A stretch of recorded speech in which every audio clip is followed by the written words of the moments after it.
السلام علیکم ورحمۃ اللہ۔ اعوذ باللہ السمیع العلیم من الشیطان الرجیم من حمزہ ونفخہ ونفثہ۔ بسم اللہ الرحمن الرحیم۔ رب اشرح لی صدری ویسر لی امری واحلل عقدۃ من لسانی یفقہوا قولی۔ آیت نمبر 236 تک ہم نے پڑھا تھا، 235 تک 236 پڑھیں گے انشاءاللہ بھی۔ بات طلاق کی چل رہی تھی۔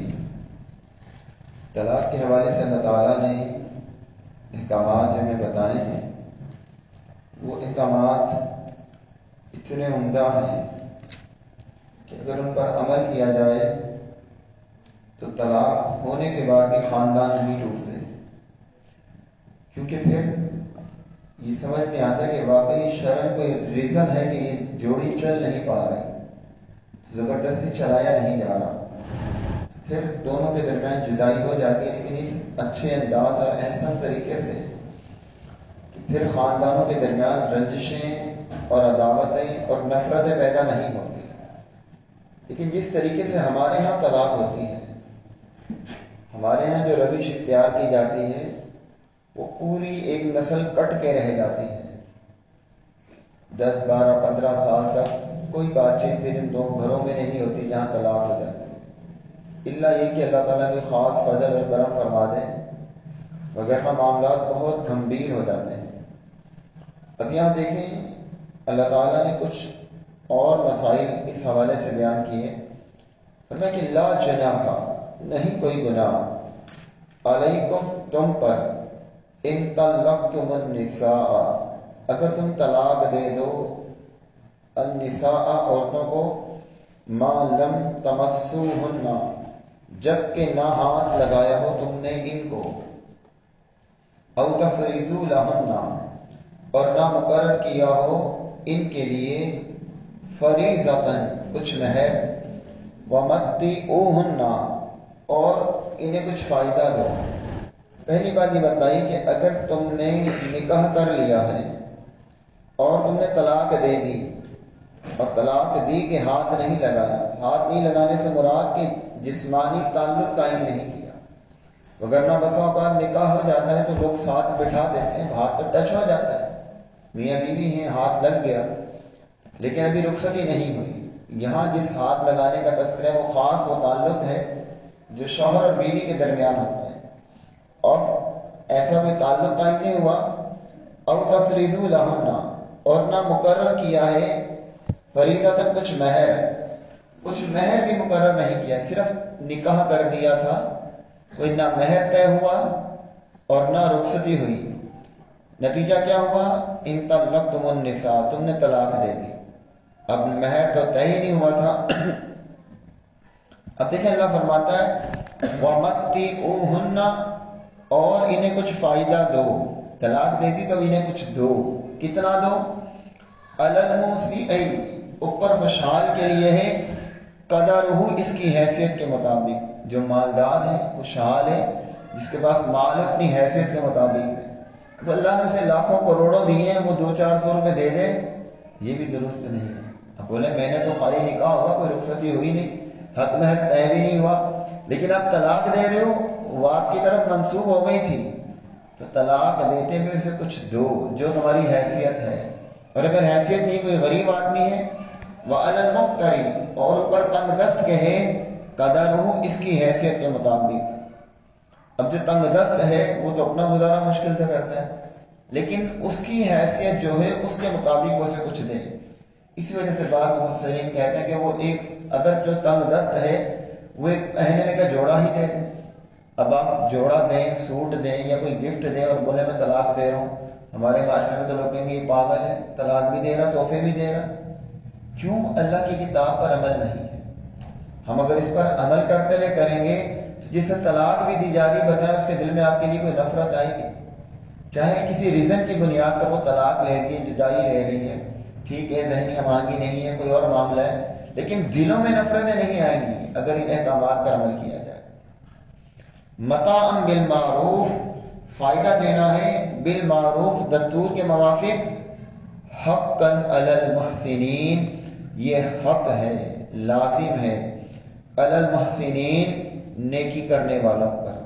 اللہ فرما رہا ہے کہ لازمی ہے، نیکی کرنے والوں پر یہ ضروری ہے. اب یہاں اس عورت کو طلاق دی جا رہی جس سے کوئی تعلق قائم ہی نہیں ہوا، صرف ایک لفظی تعلق قائم ہوا نا نکاح کا. تو جس سے جسمانی تعلق قائم ہے اگر اسے طلاق دی جائے تو اسے گھر سے دھکے دے کے نکالنا چاہیے، مار کے ڈانٹ ڈپٹ کے نکالنا چاہیے. اسلام کی یہ تعلیم نہیں ہے. آج جو بدنام ہے نا مسلمان بدنام ہے، اسلام کو تو زبردستی ہم نے بدنام کیا. اسلام پر ہمارا اپنا عمل بھی نہیں ہے. اسلام اصل میں ایک دائی کا کردار جو ہے، ایک دعوت دینے والے کا کردار، وہ اسلام ہے. لوگ اب ایک کافر ہے، وہ قرآن تو نہیں پڑھے گا، اسے قرآن سے کیا تعلق؟ وہ آپ کے کردار کو دیکھے گا، آپ کے معاملات کو دیکھے گا. آپ کے معاملات اور کردار اگر اس کو اچھے لگے تو اس کی توجہ، اس کی دلچسپی اسلام کی طرف ہوگی. اور اگر آپ کے معاملات اور کردار اس کو اچھا نہ لگا تو وہ اسلام سے بدظن ہوگا یا خوش ہوگا؟ اس سے کیا پتا کہ اسلام کیا ہے؟ وہ تو ہماری شخصیت دیکھ کر یہ بات کہہ رہا ہے. تو اسی وجہ سے کبھی کبھی فرد واحد، یہ بات ذہن میں رکھیے گا، بڑا اہم ایک نقطہ ہے. کبھی کبھی فرد واحد پوری ایک قوم کا نمائندہ ہوتا ہے، پوری قوم کا. مثلا ہم ہیں، ہم عمرہ کرنے گئے، پاکستان سے باہر سعودی عرب میں گئے. اب وہاں جا کر ہم نے کوئی غلط حرکت کر دی، بدنام کون ہوگا؟ پاکستان. میں نہیں، میرا نام کا کسی کو کیا پتا؟ لوگ کہیں گے یہ پاکستانی ہے، اس نے یہ حرکت کی. کس کی بے عزتی ہوگی؟ ہمارے ملک کی. اب ہم دین کا کام کر رہے ہیں، کوئی غلط کام کر دیں گے تو بدنام کیا ہوگا؟ اسلام. ہماری شخصیت نہیں، ہمارا دین. تو کبھی کبھی فرد واحد پوری قوم کی نمائندگی کر رہا ہوتا ہے. تو ہمارا کردار ایسا ہونا چاہیے کہ مخالفین جو اسلام کے دشمن ہیں وہ بھی یہ کہے اٹھیں کہ اسلام جو ہے بالکل پرفیکٹ مذہب ہے، اس میں کوئی عیب نہیں، کوئی خامی نہیں، کوئی نقص نہیں. وہ ہمارے کردار کو دیکھ کر یہ بات ہے. کہ ثمامہ بن اسعد رضی اللہ عنہ صحابہ نے 3 دن مسجد نبی کی ستون سے باندھ کے رکھا تھا، 3 دن تک. نبی علیہ السلام روز آتے ان سے پوچھتے، اسلام کی دعوت دیتے، نہیں مان رہے تھے. 3 دن بعد نبی علیہ السلام نے کہا کہ چھوڑ دو اس کو، رہا کر دو. ثمامہ باہر گئے، غسل کیا اور واپس مسجد میں آ گئے. کہا کہ اسلام قبول کرنا چاہتا ہوں. اسلام قبول کر لیا. 3 دن تک جو انہوں نے کردار اور معاملات صحابہ کے دیکھے تھے نا، وہ اسلام کی محبت کا سبب بنے تھے. صحابہ مسجد میں آتے ہیں، ان کا رہن سہن، ملنا جلنا. وہ تو قرآن نہیں پڑھ رہے تھے کھڑے ہو کے، انہیں تو قرآن نہیں پڑھایا جا رہا تھا، قرآن نہیں سکھایا جا رہا تھا. لوگوں کے معاملات دیکھ کر لوگ اسلام کی طرف آتے ہیں. وَإِن طَلَّقْتُمُوهُنَّ، اور اگر تم ان کو طلاق دو، من قبل، اس سے پہلے، ان تمسوهن، کہ تم ان کو ہاتھ لگاؤ، وقد فرضتم، اس حال میں کہ تم مقرر کر چکے ہو، بے شک تم مقرر کر چکے ہو، لہن، ان کے لیے، فریضتاً، مہر. اور اگر تم انہیں طلاق دینا چاہتے ہو اور تم ان کو ہاتھ لگانے سے پہلے طلاق دینا چاہتے ہو اور تم نے مہر مقرر کر لیا ہے، مہر طے کر لیا. پچھلی آیت میں کیا پڑھا تھا؟ مہر طے نہیں ہوا. اس آیت میں بتایا جا رہا ہے کہ مہر طے ہو گیا ہے. مثلا ایک شخص کا مہر مقرر ہوگا 2 لاکھ روپے. اب رخصتی نہیں ہوئی لیکن وہ طلاق دے دیتا ہے. اللہ فرماتا ہے کہ فریضۃ فنصف ما فرضتم، تو نصف اس مہر کا جو تم نے مقرر کیا ہے، آدھا مہر اسے دینا پڑے گا. اس پر عدت تو نہیں ہے لیکن مہر آدھا دینا پڑے گا. الا ان یعفونا، اب دیکھیں عورتوں کو ترغیب دی جا رہی. الا یعفونا، الا یہ کہ عورتیں خود معاف کر دیں، کیونکہ ہمیں نہیں چاہیے کرنا، ان کی مرضی ہے. اللہ تعالیٰ نے آپ کو پابند کیا کہ آپ نے آدھا دینا ہے. عورت اپنی مرضی سے وہ معاف کر دے تو اس کی مرضی ہے. اب آگے دیکھیں، او یعفو الذی، یا معاف کر دے وہ شخص کہ بیدہ، اس کے ہاتھ میں ہے عقدۃ النکاح، نکاح کی گرہ. جس کے ہاتھ میں نکاح کی گرہ ہے وہ کون ہے؟ مرد. نکاح کی پاور تو اس کے پاس ہے نا، چاہے تو قائم رکھے چاہے تو توڑ دے. وہ معاف کر دے، یعنی وہ پورا دے دے. جو رخصت اور عورت آدھا معاف کرے، عورت کو یہ ترغیب دلائے گی کہ مرد آدھا دے، آدھا پر اس کا حق ہے. اب اگر عورت وہ بھی معاف کر دے تو بہتر ہے، اور مرد کو یہ کہا گیا کہ تم پورا دو، یہ تمہارے لیے بہتر ہے. عورت کو ترغیب دلائی جا رہی ہے تم معاف کر دو، اسے کہا جا رہا ہے کہ تم پورا دے دو تو یہ بہتر ہے، اسے کہا جا رہا ہے تم معاف کر دو تو یہ بہتر ہے. وَأَن تَعْفُوا، اور تمہارا معاف کر دینا اقرب للتقویٰ، تقوی کے زیادہ قریب ہے. چاہے عورت معاف کر دے یا مرد وہ پورا دے دے، یہ تقوی کے زیادہ قریب ہے. وَلَا تَنْسَوْا الْفَضْلَ، اور نہ تم احسان کرنا آپس میں. وَلَا تَنْسَوْا الْفَضْلَ بَيْنَكُمْ، اور نہ بھلاؤ تم احسان کرنا آپس میں. احسان کرنا آپس میں بھولنا نہیں ہے، نیکی کرنا مت بھولو. آسان کا ترجمہ یہ کہ آپس میں نیکی کرنا، اسے بھولنا نہیں ہے. ان اللہ بما تعملون بصیر، بے شک اللہ اس کو جو تم عمل کرتے ہو خوب دیکھنے والا ہے. اللہ تعالیٰ تمہارے اعمال کو دیکھنے والا ہے. اب مہر کے حوالے سے کچھ باتیں ذہن میں رکھ لیں، انشاءاللہ فائدہ دیں گی اللہ نے چاہا. اگر عورت کا نکاح ہوا ہے اور مہر طے نہیں ہوا، مہر طے نہیں ہوا اور نکاح ہوا ہے، تو اس پر کوئی مہر نہیں ہے، کوئی مہر نہیں ہے. ہاں وہ کچھ دے دے اپنی حیثیت کے مطابق، اس کی مرضی ہے، اور کم حیثیت پر اپنی حیثیت کے مطابق دے دے تو اس کی مرضی، کوئی فکس نہیں ہے اس پر. پہلی صورت یہ کہ نکاح ہوا، مہر مقرر نہیں ہوا اور طلاق ہو گئی، ٹھیک. دوسری صورت یہ کہ نکاح ہوا، مہر بھی مقرر ہوا اور طلاق ہو گئی لیکن رخصتی نہیں ہوئی. مہر مقرر ہوا، طلاق ہو گئی لیکن رخصتی نہیں ہوئی، تو کتنا مہر ہے؟ آدھا مہر. اور اگر مرد پورا دے دے تو اس کی مرضی ہے. تیسری صورت یہ ہے کہ مہر بھی مقرر ہوا، رخصتی بھی ہو گئی، ازواجی تعلقات بھی قائم ہوئے، اب پورا کا پورا مہر دینا ہے، پورا مہر دینا ہے، پورا مہر دینا ہے. چوتھی صورت یہ ہے کہ نکاح ہو گیا، ازواجی تعلقات قائم ہو گئے لیکن مہر طے نہیں ہوا تھا، مہر طے نہیں ہوا تھا کہ طلاق ہو گئی.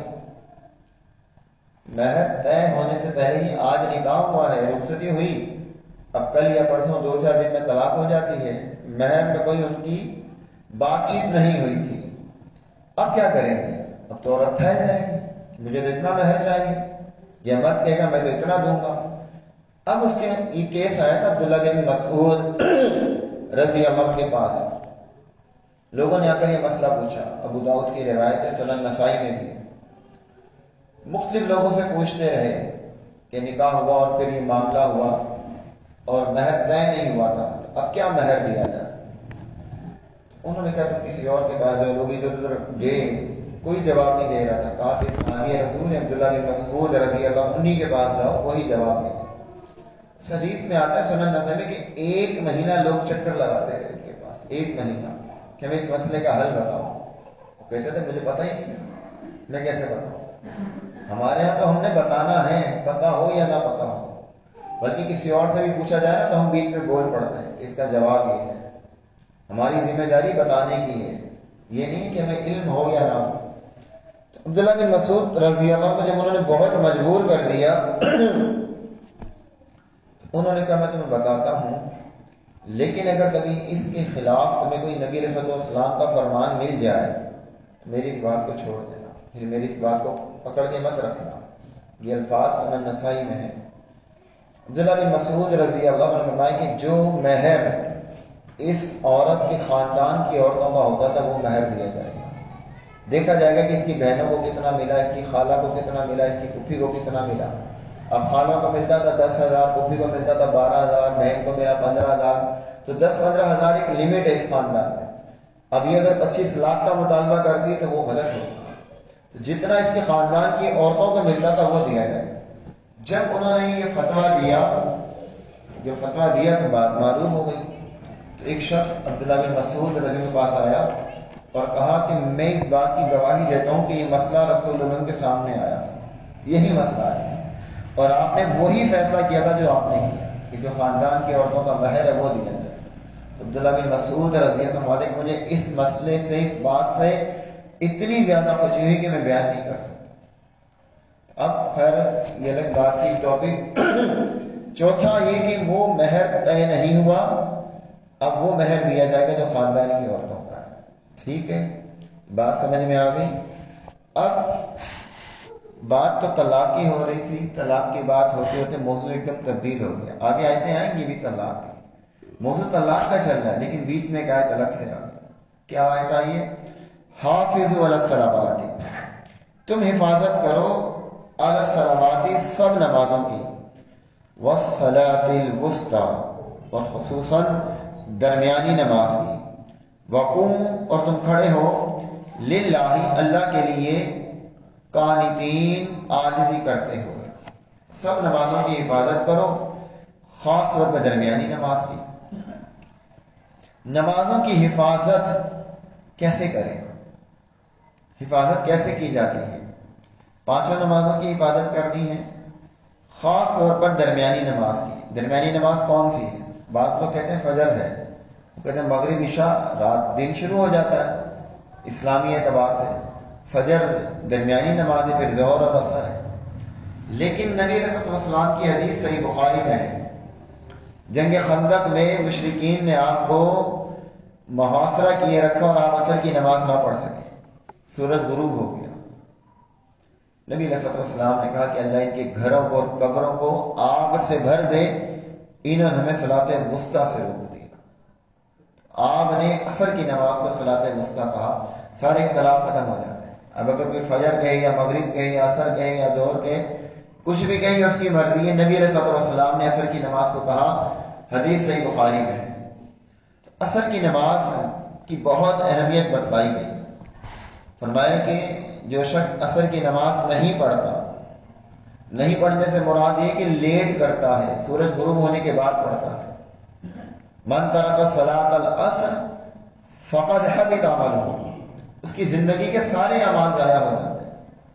زندگی کی جتنی نیکیاں ہیں نا، جتنی نیکیاں، آپ کی عمر 70 سال ہے، 50 سال ہے، 60 سال ہے، 60 سال آپ نے نیکیاں کی ہیں، ہر سال آپ نے حج بھی کیا ہوگا، روزے بھی رکھے ہیں، زکوٰۃ بھی دی ہوگی، صدقہ اور خیرات بھی کیا ہے، اعتکاف بھی کیے، لیکن آپ نے ایک دن جانتے بوجھتے ہوئے عصر کی نماز نہیں پڑھی، بیٹھے ہوئے گھر میں باتوں میں لگے ہوئے، دوستوں کے ساتھ بیٹھے ہوئے، حتیٰ کہ سورج نیچے ہوتے ہوتے غروب ہو گیا اور آپ نے عصر کی نماز نہیں پڑھی۔ کیا ہوا؟ من ترک صلاۃ العصر فقد حبط عملہ، اس کی زندگی کی ساری نیکیاں ضائع ہو۔ اور ایک حدیث میں یہاں ہے کہ اگر اس کے نقصان کا اندازہ کرنا ہونا عصر کی نماز کے فوت ہونے کا، تو کسی انسان کے بیوی، بچے، مال و دولت، کاروبار، تجارت، گھر، سب کو ایک میدان میں رکھ دیا جائے، بیوی، بچے، مال و دولت، گھر، سب ایک میدان میں رکھ دیا جائے اور اس کو آگ لگا دیا، تو کتنا نقصان ہوگا اس انسان کا؟ ذرا تصور کریں، بیوی، بچے، مال سب جل جائے، اور اگر کسی کی عصر کی نماز فوت ہو جائے، رہ جائے، سورج غروب ہو جائے، تو یہ نقصان زیادہ ہے، وہ کم ہے نقصان۔ بیوی، بچے، پورا مال و دولت، یہ نقصان کم ہے۔ عصر کی نماز کو جان بوجھ کر چھوڑ دینا، یہ نقصان زیادہ ہے۔ بلکہ حدیث میں آتا ہے کہ منافق کی نماز ہے، انتظار کرتا ہے سورج کے زرد ہونے کا، جب سورج زرد ہو جاتا ہے پھر یہ جلدی جلدی چاٹ ہو کے رہتا ہے۔ نبی علیہ السلام عصر کی نماز بہت جلد پڑھا کرتے تھے، صحیح مسلم کی حدیث ہے، صحیح مسلم کی، صحابہ کہتے ہیں کہ ہم نے رسول اللہ صلی اللہ علیہ وسلم کے ساتھ عصر کی نماز پڑھی، عصر کی نماز پڑھنے کے بعد ہم نے اونٹ ذبح کیا. اونٹ ذبح کرنے کے بعد ہم نے اس کا گوشت بنایا. گوشت بنانے کے بعد ہم نے اس گوشت کو پکایا اور مغرب کی اذان سے پہلے ہم نے وہ گوشت کھا بھی لیا. عصر کی نماز پڑھنے کے بعد اونٹ ذبح کیا، اس کا گوشت بنا، گوشت پکا اور کھا بھی لیا. بوائلر نہیں تھے وہاں، برنر نہیں تھے، چولہے گیس کے نہیں تھے، لکڑی کے چولہے کو گرم ہونے میں بھی ٹائم لگتا ہے. پھر کتنا وقت ہوگا؟ کم از کم 3 گھنٹے 2.5-3 گھنٹے تو چاہیے نا آپ کو. عصر سے لے کے مغرب تک اتنا وقت ہو. جیسے عصر ہم گرمی میں 4:30 پڑھتے ہیں اور مغرب 7:30 تقریباً ہوتی، 3 گھنٹے کا فرق ہوتا ہے. اس 3 گھنٹے میں تو یہ کام ہو سکتا ہے، 1 گھنٹے میں نہیں ہو سکتا کہ آپ اونٹ ذبح بھی کر دیں، گوشت بھی بنائیں اور کھا بھی جائیں. تو عصر کی نماز کی خاص طور پر یہ تاکید ہوتی ہے، عصر کی نماز کی حفاظت کرو. نمازوں کی حفاظت کیا ہے؟ یہ بات ہو رہی تھی. کیا حفاظت کسے کہتے ہیں؟ حفاظت میں بہت ساری چیزیں آ جاتی ہیں. آپ باوضو ہوں، یہ نماز کی حفاظت ہے. آپ قبلہ رخ ہوں، یہ نماز کی حفاظت ہے. آپ نماز کو اس کے وقت پر پڑھیں، یہ نماز کی حفاظت ہے. اور مردوں کے لیے باجماعت نماز قائم کرنا، یہ نماز کی حفاظت ہے. پھر نماز نبی علیہ الصلوۃ والسلام کے طریقے کے مطابق پڑھی جائے، یہ نمازوں کی حفاظت ہے. صرف نماز پڑھ لینا کافی نہیں ہے، لیکن نماز پڑھ لے بہت ہے نہیں. حافظوا علی الصلوات، نمازوں کی حفاظت کرو. حذیفہ بن یمان رضی اللہ تعالیٰ عنہ نے دیکھا ایک شخص کو نماز پڑھ رہا تھا. یہ بھی صحیح بخاری کی روایت ہے. حذیفہ بن یمان نے اس سے کہا کہ یہ نماز کب سے پڑھ رہے ہو؟ اس نے کہا 40 سال سے، 40 برس سے، 40 برس سے نماز پڑھا. فرمایا کہ تو سمجھ، تو نے 40 سال سے نماز ہی نہیں پڑھی، اور اگر تو مر جاتا اس نماز کو پڑھتے ہوئے تو رسول اللہ کی ملت میں نہ مرتا. تابعین ہیں، صحابہ کا دور ہے، صحابہ کیا کہہ رہے ہیں؟ تو نے پڑھی ہی نہیں. اس سے بھی بڑھ کر خود رسول اللہ کا دور، ایک شخص نے نماز پڑھی، پھر آپ کے پاس آئے، آپ نے کہا کہ ارجع فصلی فإنک لم تصلی، دوبارہ پڑھو، تم نے نماز نہیں پڑھی. صرف نماز پڑھنا کافی نہیں، پڑھی تو تھی انہوں نے، ان صحابی نے نماز پڑھی تھی، لیکن نبی علیہ الصلوۃ والسلام نے کہا دوبارہ پڑھو. طبرانی کی روایت ہے قرب قیامت اکثر نمازی ایسے ہوں گے جنہوں کی نماز کا ثواب نہیں ملے گا. طبرانی کی روایت. اور ایک روایت ہے نبی علیہ الصلوۃ والسلام نے کہا کہ بندہ 60 برس تک نماز پڑھتا رہتا ہے، 60 سال تک، لیکن اللہ اس کا ایک سجدہ بھی قبول نہیں کرتا. 60 سال کا نمازی ہوتا ہے لیکن اس کا ایک سجدہ بھی قبول نہیں ہوتا. کیوں؟ حافظ علی الصلوات کی شرط ہی نہیں، نمازوں کی حفاظت ہی نہیں. حفاظت کیسے کرتے ہیں؟ یہ ساری چیزیں، ان کا اہتمام کرنا ہم کبھی توجہ ہی نہیں کرتے. نماز نبوی ہمیں دیکھنی چاہیے، بار بار پڑھنی چاہیے کہ ہم کون سی چیز بھول گئے، کون سی چیز رہ گئی. نبی علیہ الصلوۃ والسلام کا قیام، رکوع، سجدہ، تشہد، قوما، 2 سجدوں کے درمیان بیٹھنا، ہاتھوں کی، پیروں کی، نگاہوں کی کیفیت، یہ بار بار ہمیں پڑھنا چاہیے تاکہ ہمیں اندازہ ہو نبی علیہ الصلوۃ والسلام کی نماز کیسی تھی. اب دیکھیں، اگر آپ کے گھر کے دروازے دیواریں خراب ہو رہے ہیں، رنگ اتر رہا ہے، گھر کا کارپیٹ پھٹا ہوا ہے، پلستر جگہ جگہ سے اکھڑ رہا ہے، کوئی آپ کے گھر آئے گا تو کیا کہے گا؟ تم نے گھر کی حفاظت نہیں کی. رہ تو رہے تھے آپ، لیکن اس نے کہا اپنے گھر کی حفاظت نہیں. تو ظاہری چیز جو ہے وہ بھی ضروری ہے.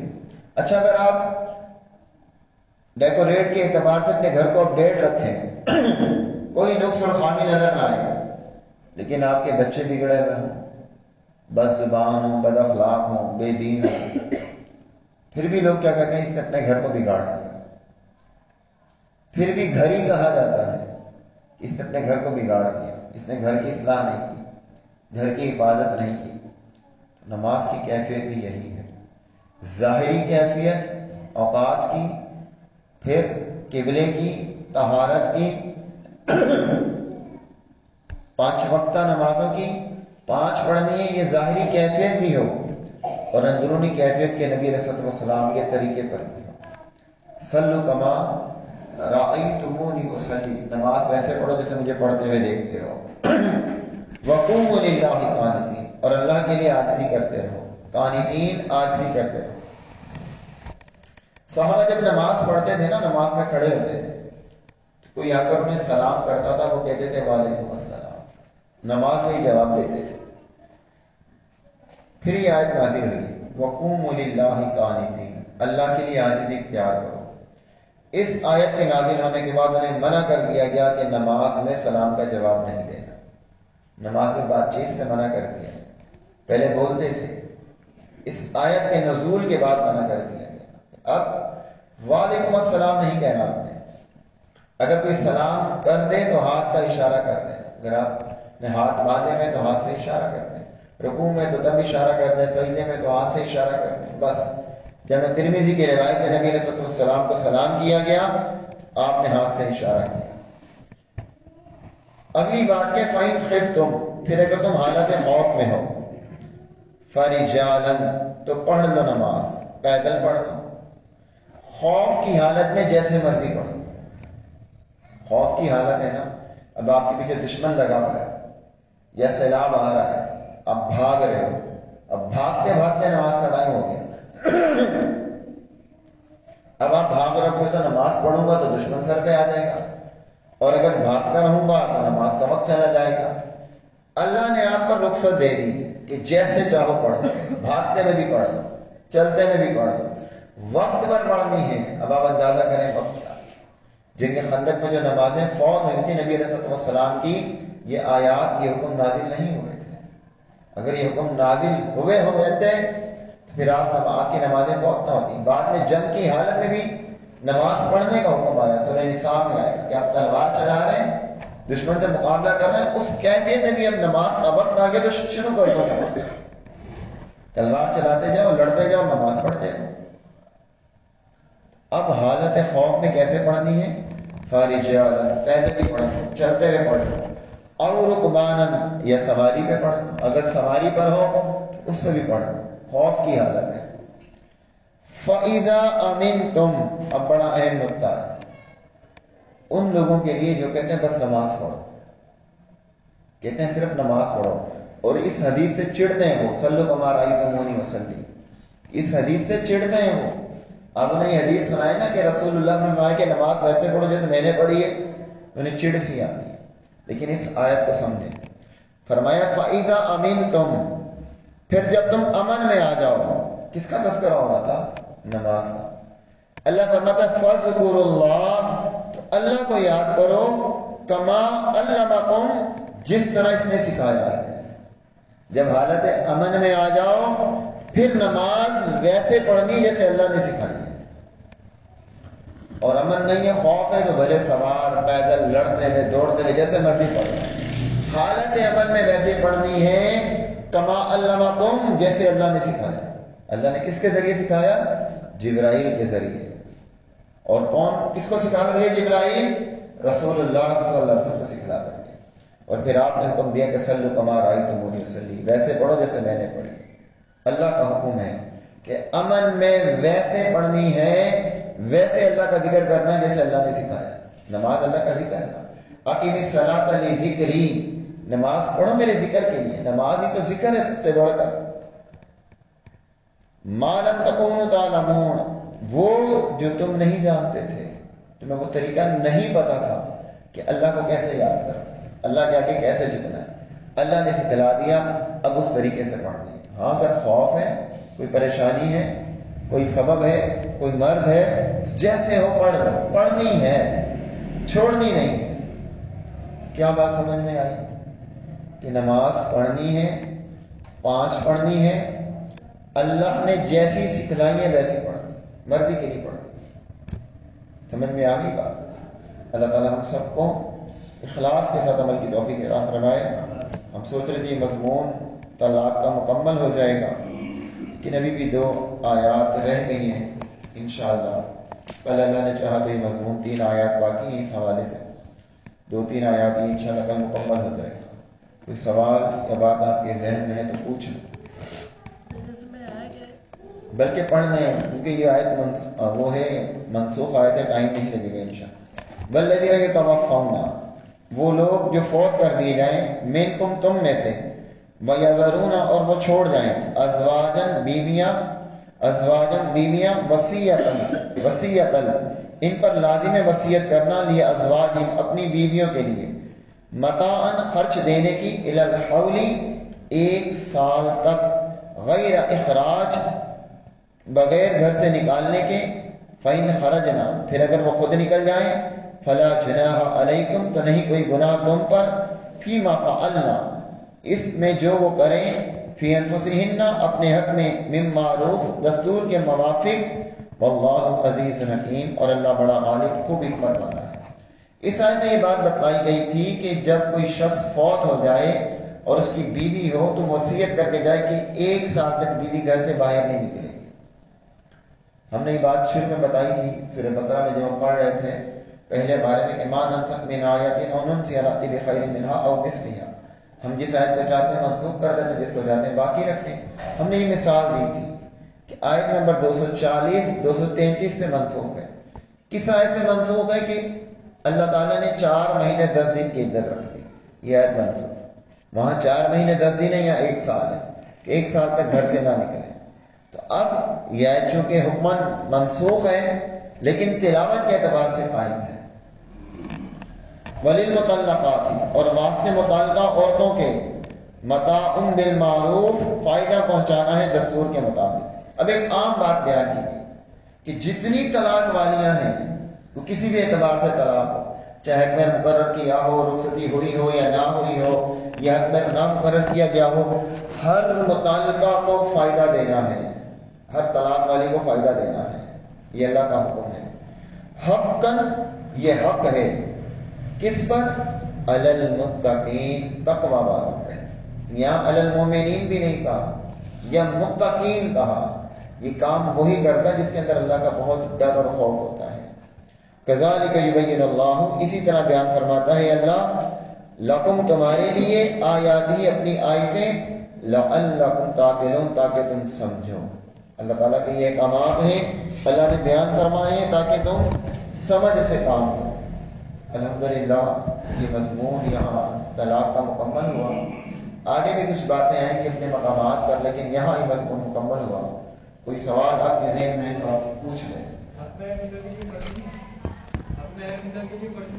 فرض ہے, حق مہر کے بغیر نکاح نہیں ہوگا, اور حق مہر اگر طے کیا ہے اور دیا نہیں ہے تو حدیث میں آتا ہے کہ وہ قیامت والے دن اللہ کی بارگاہ میں زانی ہو کر پیش ہوگا. وہ نکاح جو بغیر نکاح حق مہر کے, اس میں حق مہر کا بھی معاملہ طے نہیں ہوا تھا, نکاح ہو گیا تھا.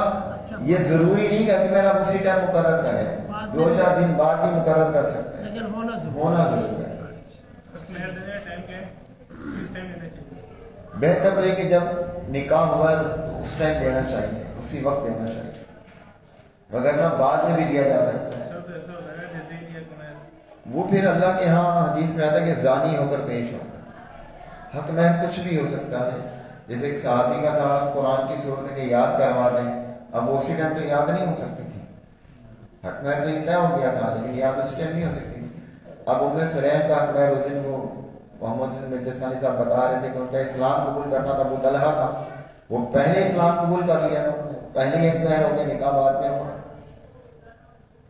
اس حدیث کا ریفرنس نہیں دیا آپ نے جس میں وہ عصر کی نماز جان بوجھ کے ضائع کرتے تو سارے اعمال برباد ہو جاتے ہیں, وہ کس میں ہے, بخاری میں یا مسلم میں؟ یہ روایت میں انشاءاللہ آپ کو بتاؤں گا کل, انشاءاللہ اس کا حوالہ بتاؤں گا. تو آپ پڑھیں سبحانک اللہم وبحمدک اشہد ان لا الہ الا انت استغفرک واتوب الیک.